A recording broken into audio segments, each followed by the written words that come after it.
নবীজির কন্যা আল্লাহ নবীর কাছে সংবাদ পাঠাইলেন, আমার সন্তান অসুস্থ, আব্বা আপনি একটু দেখতে আসেন। মেয়ে সংবাদ পাঠাইলেন, আব্বা আমার ছেলেটা অসুস্থ, একটু দেখতে আসেন। এর মানে নবীজির নাতি অসুস্থ। فأرسل رسول الله صلى الله عليه وسلم يقرئ السلام ويقول إن لله ما أخذ وله ما أعطى وكل عنده بأجل مسمى। নবীজি সালাম পাঠাইলেন তার কন্যার কাছে, আর বললেন, আমার কন্যাকে সালাম পৌঁছায় দিবা আর বলবা, যা নিয়ে যায় এটাও আল্লাহর, যা দিয়ে দেন এটাও আল্লাহর, যা কিছু দেন এটাও আল্লাহর, যা কিছু নেন এটাও আল্লাহর। এতদিন তার সন্তান আল্লাহ তাআলা দিয়েছেন, এটাও আল্লাহর। তার সন্তান যদি নিয়ে নেয় এটাও আল্লাহর। সন্তান যদি দেন এটাও আল্লাহর, সন্তান নিয়ে নিলে এটাও কার? আল্লাহ। ওয়াকুল্লুন ইনদাহু বিআজালিম মুসাম্মা। আমার মেয়েকে জানায় দিবা প্রত্যেকটা জিনিসের নির্ধারিত সময় আছে। ফালতাসবির ওয়াল তাহতাসিব। আমার কন্যা যেন ধৈর্য ধারণ করে আর সওয়াবের আশা করে।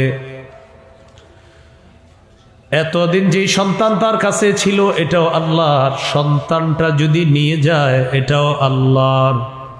ধৈর্য ধরতে বলবা, সওয়াবের আশা করতে বলবা। তো মেয়ে তো বাবার কাছে আবদার থাকে বেশি। আবার সংবাদ পাঠাইলেন নবীর কাছে, ফাআরসালাত ইলাইহি তুকসিমু আলাইহি লা ইয়াতিয়ান্নাহা। আবার সংবাদ পাঠাইলেন, আব্বা কসম লাগে আপনি আমাদের বাড়িতে আসেন আমার সন্তানটা দেখার জন্য। فقام ومعه سعد بن عبادة ومعاذ بن جبل وأبي بن كعب وزيد بن ثابت ورجال رضي الله تعالى عنهم أجمعين।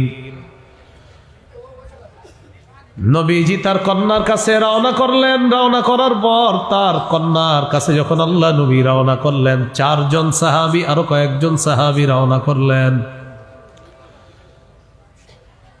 নবীজি যখন মেয়ের বাড়িতে যায়, যাওয়ার পর রুফিয়া ইলা রাসূলিল্লাহি সাল্লাল্লাহু আলাইহি ওয়াসাল্লাম as-সাবিয়্যু, শিশুটিকে আল্লাহ নবীর কোলে দেওয়া হয়। নবীর নাতি নবীর কোলে দেওয়া হয়। মাইকম্যান ভাই আওয়াজ কমান, বাড়ায় না, চারদিকে তো আওয়াজ বাড়ায় না, কমান কমান আওয়াজ কমান,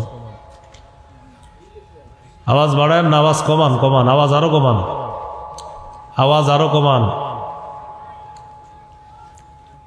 রাসূলুল্লাহ সাল্লাল্লাহু আলাইহি সাল্লামের নাতিকে তার কোলে দেওয়া হলো। ভাই আমার মাহফিল যারা শুনতেছেন শিখার নিয়তে শোনেন, শেষ পর্যন্ত ইনশাল্লাহ অনেক কিছু শিখতে পারবেন। আমি আজে বাজে কিছু বলবো না একদম। আর যারা আমার কানে কানে বলেন বেশি ওয়াজ করতে হয়, গনেন কয়টা আয়াত আর হাদিস বলি কয়টা, আপনি সারা জীবনে পরিমাণ শুনছেন কিনা গনবেন, হ্যাঁ? কিন্তু কানে কখনো এই জাতীয় শব্দ দিবেন না যে আমার অপছন্দ, কখনো না। যেন আগে জানবেন আমার ব্যাপারে, জানার পর দাওয়াত দিবেন, পরে ফরমে সাইন করবেন। কানে কিচ্ছু দিবেন না মঞ্চে আসার পর, আমার দাওয়াত দিবেন না, কিন্তু কানে কিছু দিবেন না, সাবধান।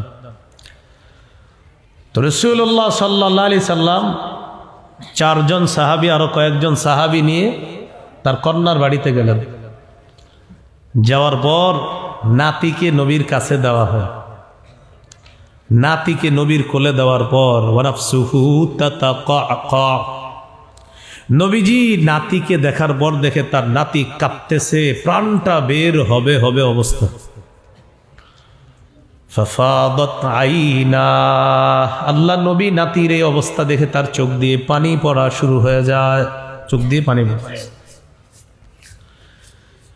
সাহাবী প্রশ্ন করলেন, মা হাদা ইয়া রাসূলুল্লাহ, ওগো আল্লাহ নবী এটা আবার কি, আপনিও কান্না করেন?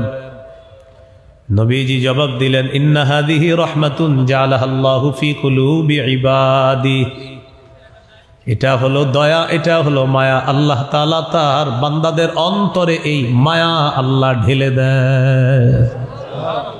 চোখের পানি এটা মায়া, এটা দয়া, এই দয়া, এই মায়া আল্লাহ তাআলা তার বান্দাদের অন্তরে ঢেলে দেয়। ইন্নামা ইয়ারহামুল্লাহু মিন ইবাদিহির রুহামা। নবীজি বলেন আল্লাহ তাআলা তার বান্দাদের মধ্যে যারা দয়াশীল তাদের প্রতি আল্লাহ তাআলা দয়া করেন। চোখে পানি আসছে।